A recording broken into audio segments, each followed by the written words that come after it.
Bueno, mi nombre es José María Zorín y voy a presentaros diversos proyectos que hemos realizado aquí en la Universidad Miguel Hernández de Elche, relacionados con el control de exoesqueletos de miembro inferior, principalmente, mediante interfaz cerebro-máquina con la finalidad de mejorar terapias de neurorehabilitación. Este es un trabajo que venimos desarrollando pues, desde hace ya pues, aproximadamente unos 15 años. Permitidme muy rápidamente presentar nuestro grupo. Nuestro grupo es el Brain Machine Interface Systems Lab. Como he comentado, estamos en la Miguel Hernández y empezamos aproximadamente hace 20 años a ver cómo podíamos hacer uso de señales cerebrales con la finalidad de interaccionar con dispositivos externos. En ese sentido, pues empezamos, por ejemplo, a ver que éramos capaces de controlar un robot totalmente externo al usuario mediante únicamente señales cerebrales sin necesidad de que la persona realizara ningún tipo de movimiento muscular.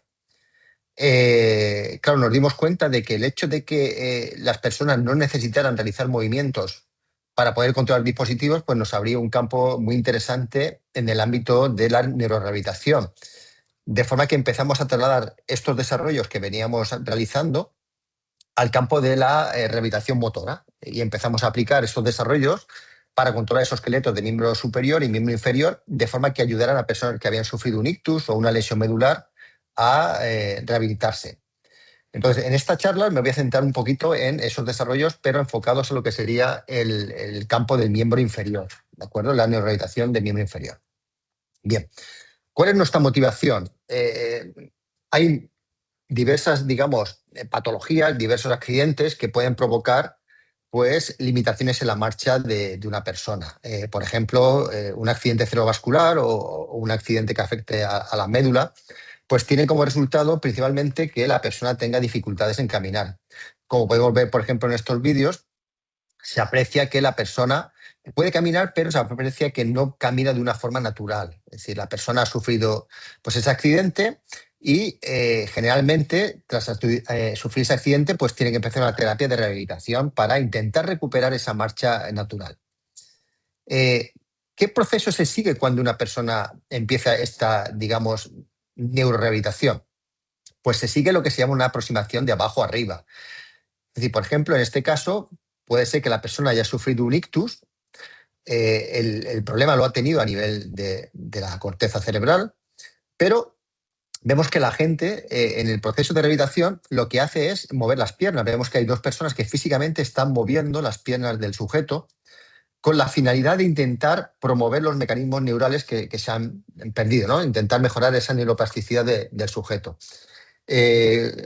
Fijaos que en este caso, donde la persona está realizando en todo momento movimientos muy repetitivos de mover las piernas, vemos que hace falta dos personas, una mueve cada pierna y además hay otra persona que está asegurando la estabilidad del usuario.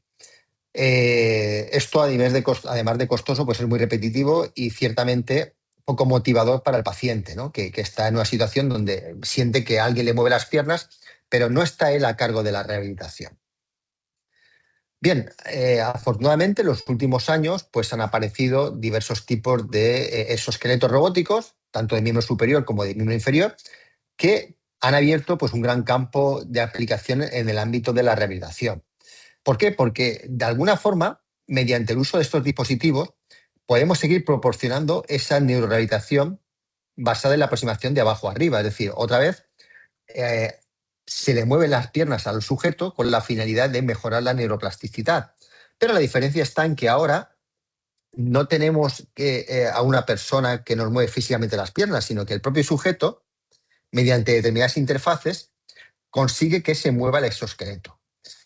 Ahora bien, esas interfaces que se suelen utilizar en estos exoesqueletos no emulan el comportamiento, digamos, del cuerpo humano, sino que suelen ser pues, algún botón que se aprieta en una interfaz para que el exoesqueleto avance o pare, o, por ejemplo, el usuario tiene que desplazar su tronco superior hacia adelante para que de esta forma arranque el movimiento del exoesqueleto.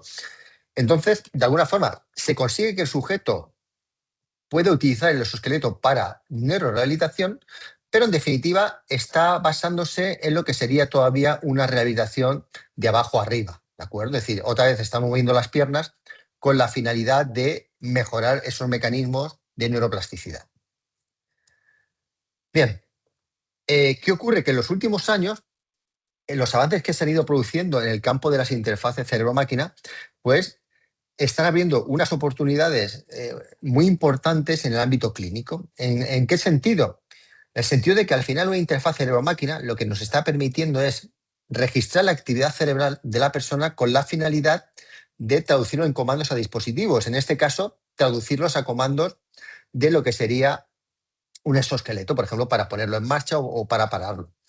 Claro, lo que estamos haciendo en definitiva, ¿qué es? Estamos cambiando la interfaz de interacción con el dispositivo y estamos emulando una interfaz que tenga un comportamiento natural. Estamos emulando la propia interfaz cerebral que nosotros empleamos cuando caminamos.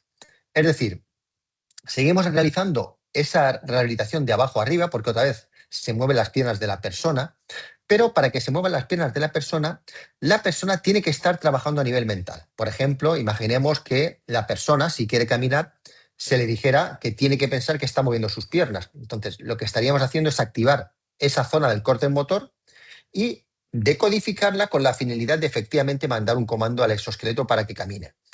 De esta forma, estamos introduciendo una rehabilitación basada en una aproximación también de arriba a abajo. Es decir, si quiero mover mis piernas, tengo que trabajar a nivel del córtex motor para que se genere esa imaginación de movimiento de mis piernas y eso, a través de la interfaz cerebro-máquina, sea capaz de decodificarlo y traducirlo en movimientos que le aplico a mi exoesqueleto. Esto pensamos que sin duda va a poder promover de una mejor forma la neuroplasticidad y con ello lo que vamos a lograr es mejorar la rehabilitación de las personas que hayan sufrido cualquier tipo de, por ejemplo, accidente cerebrovascular o lesión medular.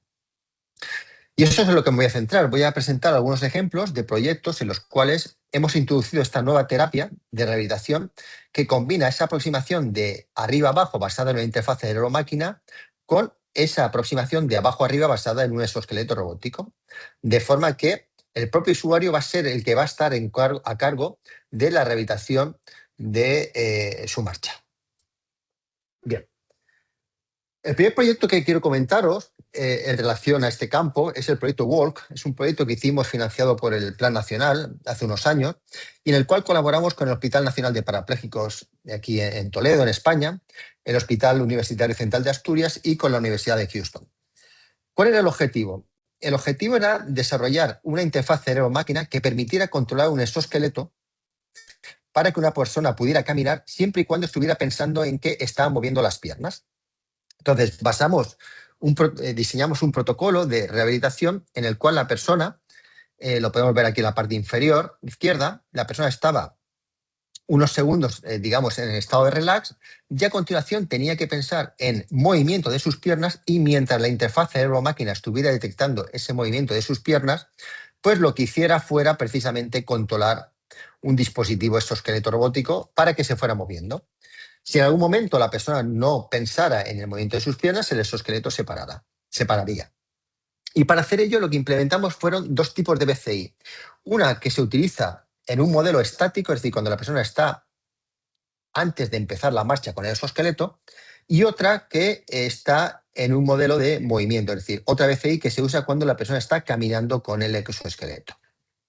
Bien, realmente para que la persona fuera capaz de controlar el exoesqueleto a través de su actividad cerebral, lo que diseñamos fue un protocolo experimental de 5 sesiones, donde cada sesión se realizaba en un día diferente, y la primera fase de cada sesión consistía en la calibración de las interfaces cerebro-máquina. Para ello lo que se hizo fue calibrar, por una parte, la interfaz que se utilizaba en el modelo estático, cuando la persona estaba parada, y por otra parte se utilizaba la BCI de cuando la persona estaba en movimiento, en el modelo de movimiento. Para el modelo estático, como podemos ver aquí, la persona está en todo momento parada y lo que hacíamos era 10 pruebas, 10 trials, donde en primer lugar la persona estaba relajada, es decir, no pensaba en el movimiento de sus piernas, luego seguidamente imaginaba que estaba moviendo sus piernas, ¿de acuerdo? Y seguidamente lo que hacía volvía a estar en el estado de relax. Y esto lo repetíamos 10 veces, ¿de acuerdo? Con eso lo que hacíamos era obtener todas las señales EEG que nos permitían calibrar el modelo en estático de la BCI. De la misma forma, lo que hacíamos era también calibrar el modelo de movimiento. En este caso, la persona estaba con el exoesqueleto, estaba en el estado de relax, pero continuamente el exoesqueleto estaba moviéndose. Es decir, no estaba controlado por la persona, sino que de forma externa el exoesqueleto se movía. Y mientras el exoesqueleto se iba moviendo, hacíamos esas 10 trials donde en primer lugar la persona estaba relajada, es decir, no pensaba en movimiento de sus piernas. En segundo lugar, imaginaba movimiento de sus piernas, ¿de acuerdo? Y por último, volvíamos al estado de relax. Con esto, lo que hacíamos era obtener todas las muestras que nos hacían falta para calibrar la interfaz cerebro-máquina en el caso del modelo de movimiento. Sin entrar en muchos detalles, comentar que para ello, ese modelo de movimiento y modelo estático se basaba en un clasificador muy sencillo, un LDA, y extraíamos las características mediante el Common Spatial Patterns en diferentes bandas de frecuencia. Y extraíamos las señales, digamos, de eje, básicamente alrededor del córtex motor. Realmente utilizamos más señales porque también hacíamos una limpieza, ¿de acuerdo?, de artefactos para mejorar la calidad de la señal. Bien, una vez que teníamos ya calibrada tanto el modelo estático como el modelo en movimiento de la interfaz BCI, lo que hacíamos era pasar ya a controlar el movimiento del exoesqueleto en tiempo real, hacer la prueba en bucle cerrado. ¿En qué consistía? Pues consistía en que siempre empezamos del modelo en la condición estática, es decir, el sujeto está parado y está relajado. Cuando el sujeto piensa en el movimiento, cuando empieza a imaginar que está moviendo sus piernas, en cuanto a la interfaz cerebro-máquina detecta esa condición, lo que hacía el exoesqueleto era ponerse en marcha y mientras no pensara en otra cosa que fuera el movimiento de sus piernas, el exoesqueleto continuaría en movimiento y estaríamos en la condición de movimiento. De forma que, si en cualquier caso el sujeto quisiera parar, lo que tenía que hacer era dejar de pensar en el movimiento de sus piernas. ¿De acuerdo? Con ello, el exoesqueleto se pararía y pasaríamos otra vez al estado de relax, volviendo a poder realizar las trials. De hecho, lo que hacíamos era, para probar el funcionamiento del sistema, para cada sujeto se hacían 5 pruebas. Voy a poner aquí ahora un vídeo que tiene sonido, espero que se pueda escuchar, de una de las pruebas que hicimos con un paciente en el Hospital de Parapléjicos de Toledo. Voy a poner el vídeo, tiene sonido.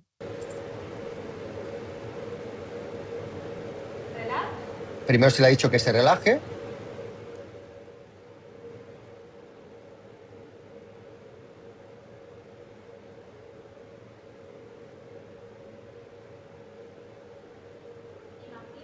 Ahora se le ha dicho que imagine el movimiento de sus piernas y ya empieza a trabajar la BCI. Es decir, en cuanto la BCI detecta que está pensando en el movimiento de sus piernas, se están enviando comandos al exoesqueleto del miembro inferior para que camine el exoesqueleto. Si en algún momento el exoesqueleto se para, es porque no se está detectando de forma correcta la imaginación de la marcha o porque el sujeto a lo mejor no está pensando en ese momento en la imaginación de la marcha. ¿De acuerdo? Entonces, podemos ver que hay 2 personas ayudando en la experimentación. Hay una persona detrás del sujeto, del lesionado medular, que lo que asegura es la estabilidad del exoesqueleto, y luego delante hay otra persona que está controlando el movimiento del andador. Realmente no hacían falta ambas personas, pero por requisitos, digamos, de seguridad del propio hospital, fue necesario el apoyo de estas 2 personas. Pero lo que comprobamos era que el sujeto, el paciente, tenía la capacidad de controlar el movimiento del exoesqueleto a través de su actividad cerebral. Es decir, ponía en marcha su zona motora, ¿de acuerdo? Y con ello lo que hacíamos era detectamos que estaba imaginándose el movimiento de sus piernas y lo enviamos al exoesqueleto para que el exoesqueleto se pusiera en marcha. Por lo tanto, lo que validamos en definitiva es que la tecnología podía ser usada por los pacientes para ser empleada durante la rehabilitación. Bien. No obstante, claro, nos dimos cuenta de que para que el exoesqueleto se tuviera que mover, el sujeto tenía que estar constantemente pensando en la imaginación motora. Y eso era bastante complejo para el sujeto, mantener esa concentración durante todo ese tiempo para controlar el exoesqueleto. Por ello, en un proyecto que estamos ahora acabando, que es el proyecto Regate, lo que hicimos es intentar cambiar el paradigma a la hora de controlar el exoesqueleto. ¿De acuerdo? Esto es un proyecto que, como he comentado, estamos ahora acabando y se realiza en colaboración también con la Universidad de Houston y el Hospital Nacional de Parapléjicos de Toledo, pero además también colaboramos con el Instituto Pullman en Barcelona. Y el objetivo de alguna forma es muy ambicioso porque no solamente lo que planteamos es controlar el exoesqueleto del miembro inferior a partir de imaginación de la marcha, sino también que esa interfaz sea autoajustable para que si detectamos que no funciona de forma correcta pueda autocorregirse. Ahora luego explicaré cómo hacemos esto. Pero además, asimismo, la combinamos con estimulación de la espina dorsal de forma no invasiva. ¿De acuerdo? Esa parte no la voy a contar aquí. Aquí voy a contar solamente la parte de lo que sería la interfaz que hemos implementado para decodificar la imaginación de la marcha, pero que realmente en el sistema completo incluimos lo que es la propia neuroestimulación de la espina dorsal de forma no invasiva. Bien, ¿en qué hemos cambiado? Lo que hemos cambiado es que hemos diseñado un protocolo asíncrono. Es decir, vemos aquí en esta imagen que sobre el suelo hay una serie de marcas, amarilla, roja. Eso implica que en la zona amarilla el sujeto lo que tiene que hacer es pensar que quiere arrancar a caminar. ¿De acuerdo? Es decir, lo que imagina es que está empezando a caminar. Y lo que hacemos en ese caso es coger y cuando detectamos que la persona quiere empezar a caminar, enviamos un comando al exoesqueleto para que el exoesqueleto esté continuamente caminando. ¿Hasta dónde? Hasta que el sujeto piense en que quiere parar de caminar. Entonces vemos aquí que hay unas marcas rojas y quiere decir que a partir de esa marca roja, cuando el sujeto detecte que ha llegado a esa marca roja, pues cuando quiera puede empezar a pensar que quiere parar de caminar. Y en este caso, pues el exoesqueleto sería parado. De forma que seguimos teniendo dos máquinas de estado. Hay una BCI que se utiliza para el caso estático para arrancar, es decir, la persona está parada, con lo cual en esa condición de parada entrenamos a la persona para que arranque, ¿de acuerdo? Y otra que es en movimiento, que es justamente lo contrario, la persona está en movimiento y lo que entrenamos a la persona es para que pare el exoesqueleto, ¿de acuerdo? Para hacer el desarrollo, para hacer las pruebas, hicimos tanto pruebas con el exoesqueleto de la Universidad de Houston, que es el que se ve en la imagen, el exoesqueleto Rex, como otro exoesqueleto, que luego mostraré en un vídeo, que es el H3 de Tech9. Bien, para hacer las pruebas, lo que hicimos fue lo siguiente. Seguíamos trabajando durante 5 sesiones. Pero en este caso, en la primera sesión, el sujeto no utilizaba la BCI, simplemente pues el ajustar el exoesqueleto, ¿de acuerdo? Se le veía que lo podía emplear, pero no hacíamos ningún tipo de calibración con la BCI. Luego, en las sesiones 2 y 3, lo que se hacía era hacer registros para calibrar, para entrenar, mejor dicho, un modelo de deep learning con datos de todos los sujetos que participaban en las pruebas. Y concretamente lo que se hacía era, se hacían 7 pruebas, 7 trials, para ajustar el modelo en estático y 7 trials para ajustar el modelo dinámico. En el modelo estático, que es el que veis aquí en azul, únicamente lo que hacemos es que la persona está parada y tiene que pensar en que quiere arrancar a caminar. ¿De acuerdo? Con eso vamos registrando todas las señales EEG. Y para el modelo de movimiento, la persona está caminando con el exoesqueleto y lo que tiene que pensar es en parar el movimiento del exoesqueleto. ¿De acuerdo? De esta forma lo que hacemos es coger y obtener todas las muestras para ir calibrando ese modelo de deep learning. Luego realmente hay 2 sesiones más, la sesión 4 y la sesión 5, donde también volvemos a hacer entrenamiento, pero con la finalidad de realizar un fine tuning, ¿de acuerdo?, de todas las capas del modelo de red.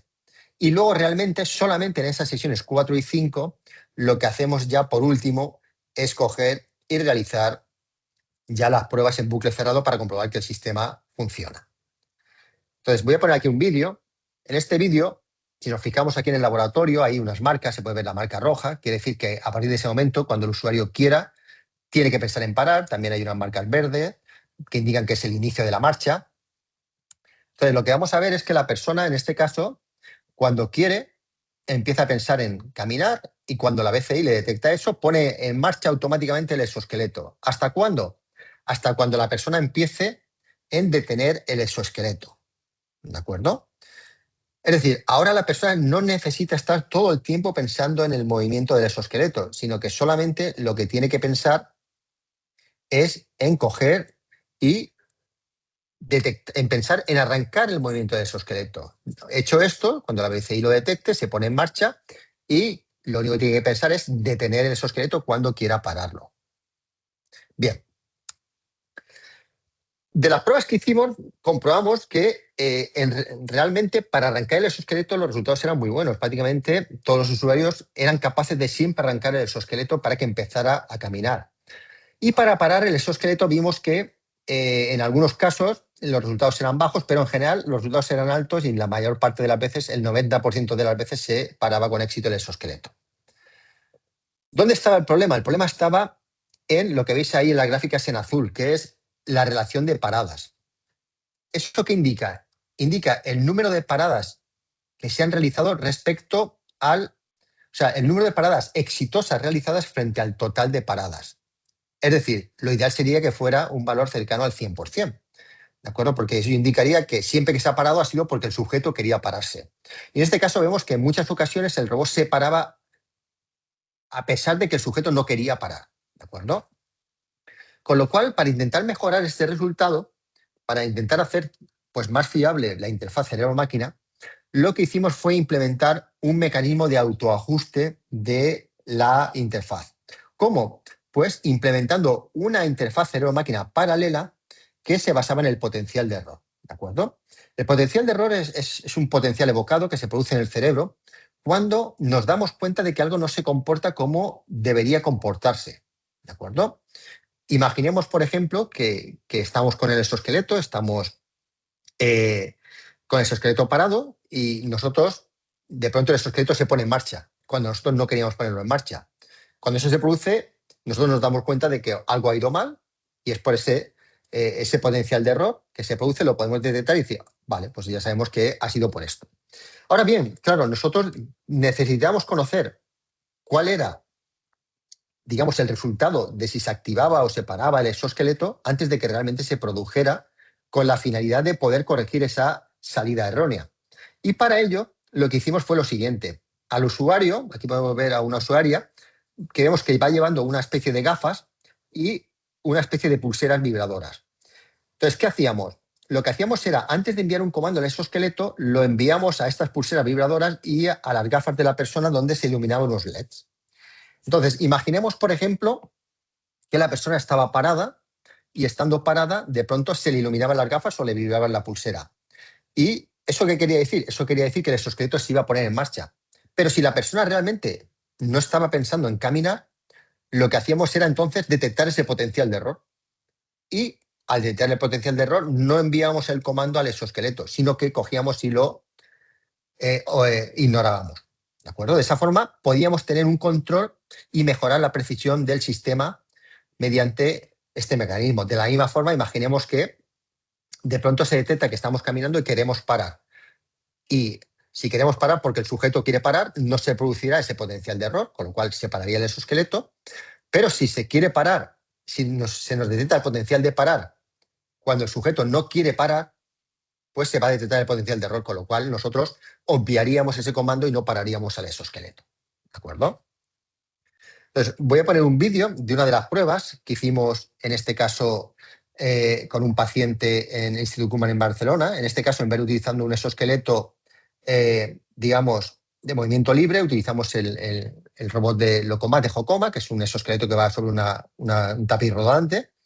Y en este caso, lo que se hizo fue, voy a poner el vídeo, la persona iba caminando, aparecerá una línea roja, no sé si se ve muy bien en la pantalla, y eso quiere decir que la persona tiene que parar después de aparecer esa línea roja. ¿De acuerdo? Entonces, la idea era que si no detectaba esa intención del usuario de parar el exoesqueleto, sí que se iba a producir ese potencial de error porque el sujeto va a darse cuenta de que no se puede parar el exoesqueleto y a través de eso podíamos parar el exoesqueleto. ¿De acuerdo? Entonces, repito que en definitiva sería un procedimiento para mejorar, en definitiva, el funcionamiento de la interfaz de control del exoesqueleto. Bien, algunas conclusiones que me gustaría remarcar. En nuestras investigaciones hemos comprobado que una persona con limitaciones motoras puede controlar un exoesqueleto mediante su actividad cerebral. ¿De acuerdo? Hemos hecho pruebas tanto con lesionados medulares como personas que han sufrido ictus y hemos comprobado que son capaces de generar actividad cerebral que le permita controlar el dispositivo y de esta forma y poder implementar esa terapia de rehabilitación de abajo a arriba y de arriba a abajo. ¿De acuerdo? Bien, esto pensamos que abre pues, unas posibilidades muy importantes para mejorar los procesos actuales de rehabilitación. Y pensamos que con esto lo que podemos realizar es potenciar una mayor neuroplasticidad. ¿De acuerdo?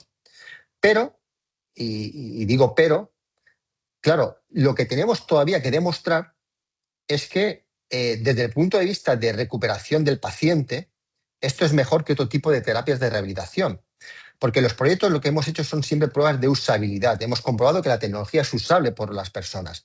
Pero tenemos pendiente realizar pruebas clínicas en las cuales veamos que con pacientes, con grupo de control, etcétera, veamos que realmente en el grupo de intervención podemos obtener una mejor rehabilitación que en comparación con el grupo de control. ¿De acuerdo? Y esto es algo que todavía tenemos pendiente. Sí hemos empezado ya unas pruebas clínicas, ¿de acuerdo? Donde estamos utilizando una BCI para controlar no un exoesqueleto, sino un cicloergómetro asistido. Con lo cual el comportamiento sería el mismo, pero la persona en vez de caminar lo que hace es pedalear, ¿de acuerdo? Y ese pedaleo es asistido por un robot, mejor dicho, pues lo que sería un cicloergómetro robotizado, y con eso sí que hemos empezado a hacer unas pruebas clínicas, pero todavía no hemos obtenido resultados. Estamos ahora con los primeros pacientes. Y bueno, eso era un poquito todo lo que quería comentar. Gracias a mi equipo por el trabajo que viene realizando, a nuestras entidades que nos financian los proyectos y gracias, por supuesto, a todos y a todas por vuestra atención. A vuestra disposición para cualquier pregunta que podáis tener. Muchas gracias, José María. A ver, abrimos un turno de preguntas. José María, perdona, buenísimo trabajo, pero me quedé como flipado por la calidad del trabajo. Muchas gracias. Y nosotros conversamos antes y creo que hay como mucho como overlap que podemos también como aprovechar. Entonces tengo un par de preguntas técnicas, que en el sentido que yo entiendo cómo funciona ese sistema si la paciente tiene una lesión medular, en el sentido de que la representación y el programa motora en el cerebro queda intacta. Pero no entiendo cómo funciona si es un ictus, porque si es un ictus que afecta al área motora, ya la representación no es la que hay. Entonces, imaginar el movimiento no es lo mismo. De hecho, tiene que aprender de nuevo a imaginar el movimiento. Esa no directamente, no hay mapeo, no existe. Entonces no entiendo cómo funcionaría en el caso de ictus. Bueno, generalmente, en el caso de la marcha, está claro que tenemos la complejidad de que la información, cuando tiene ese defecto o esa lesión, está justamente entre los dos hemisferios y está centrada en esa zona. ¿Qué ocurre? Que nosotros lo que hacemos es que intentamos que realmente se esté dando esa neuroplasticidad y recogemos información de señales cerebrales no solamente de esa área, sino de otras áreas adyacentes. ¿Con qué finalidad? Con la finalidad de poder interpretar cualquier, digamos, actividad de zonas adyacentes que empiecen a trabajar en esa imaginación. Lógicamente es mucho más sencillo en el caso de que comentabas de la lesión medular, porque ahí esa zona está intacta. En el caso del ictus tenemos que, de alguna forma, ser conscientes de que los resultados no van a ser inicialmente tan buenos, pero van a empezar a entrar, de alguna forma, en funcionamiento áreas adyacentes que van a empezar a tomar esa actividad, ¿de acuerdo? Pero desde luego, lo que es la precisión del funcionamiento de la interfaz empieza siempre con valores más pequeños, ¿no? Bueno, pues también por horario vamos a tener que despedirnos de ti, José María. Muchísimas gracias. La verdad es que Nada. siempre cuando vemos las cosas que hacemos, que estás haciendo, a mí personalmente me impresiona mucho y me parece que es espectacular. Y nada, seguimos Nada, atentos, muchas gracias. ¿vale? A lo que estás haciendo. De Enhorabuena. acuerdo. Gracias. Gracias.